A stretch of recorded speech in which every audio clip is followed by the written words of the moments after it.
ngalong mga bang dupya pi habakut kisngi nganya ibat ya kito kikti laham yet nesngi junong indo lang hajan ngam kwa ba pinkenran ngalong mga bang dupya pi habakut kisngi habakut kisngi habakut kisngi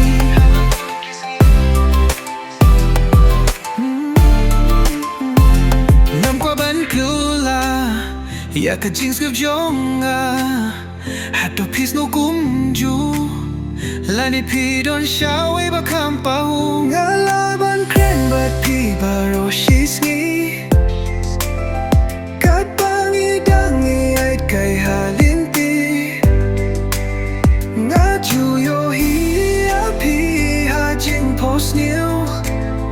hindre da kendit ngadon ngalong mga bang dupya pi habakut kisngi nganya ibat ya kito kikti laham yet nesngi junong indon lang hajan ngam kwa ba pinkenran ngalong mga bang dupya pi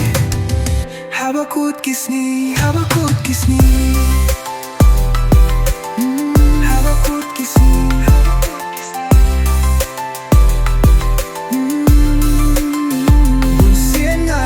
sya ublay bangin imsuk hakalaway kat pangidang nyay ring kaching ebun sien ngi hapma namar baro kibriw kimlong babyang teng teng ya pikilaban tentang hindray ngam kwa ba pinjay na nga nama pila tuno ya donu jonga haba pidon hajan yonga por kaya step pa ngalong mga bang dupya pi habakut kisni nganya ibat ya kito kikti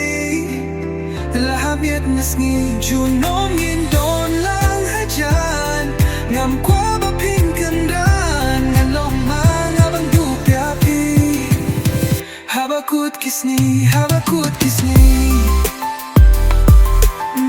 habakut kisni